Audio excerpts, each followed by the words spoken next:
ఓం నమో నారాయణాయ.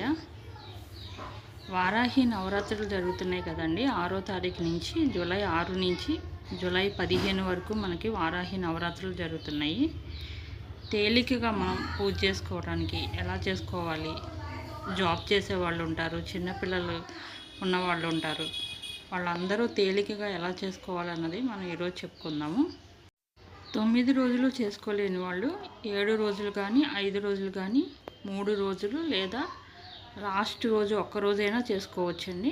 వారాహీదేవి ఫోటో తీసుకొని, ఒకవేళ లేని పక్షంలో లక్ష్మీదేవి ఫోటో కానీ లలితాదేవి ఫోటో అందరిళ్ళల్లో ఉంటుంది కదండి, ఆ ఫోటో కానీ పెట్టుకొని మనం పూజ చేసుకోవచ్చు.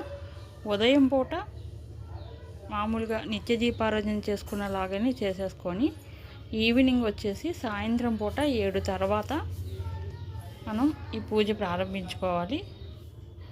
ఇంకా ప్రసాదాల విషయానికి వస్తే, మీకు వీలైతే లలితాదేవికి ప్రసాదాలు చేసినట్టు పులిహార, చక్కెర పొంగల్ అలా ఒక్కరోజు ఒక్కొక్కటి చేసుకోవచ్చు.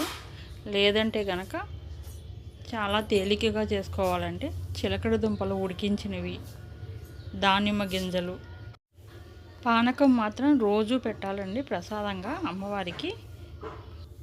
ప్రతిరోజు ధూపం కూడా తప్పనిసరిగా వేయాలండి. ధూపం అంటే చాలా ఇష్టం అమ్మవారికి. ధూపం కూడా తప్పనిసరిగా వేసుకోవాలి. మీరు ఎన్ని రోజులైతే ఈ పూజ చేసుకుంటున్నారో అన్ని రోజులు మాంసాహారం తినకూడదండి. నేల మీదే పడుకోవాలి. ఇలా కొత్తగా ఈ సంవత్సరమే మొదలు పెట్టేవాళ్ళు ఇలా సింపుల్గా చిన్నగా చేసుకోవచ్చండి. ఇంకా అమ్మవారి నామాలు 12 నామాలు ఉంటాయి. అవి వారాహి స్తుతి అని ఉంటుంది. స్తుతి కూడా చదువుకుంటే మంచిదండి. మీ వీలుని బట్టి మీరు ఇలాగా ఏ విధంగా చేసుకోవాలి అనుకున్నది డిసైడ్ చేసుకొని చక్కగా ఈ నవరాత్రులు, వారాహి నవరాత్రులు చేసుకోండి. ఓం నమో నారాయణాయ.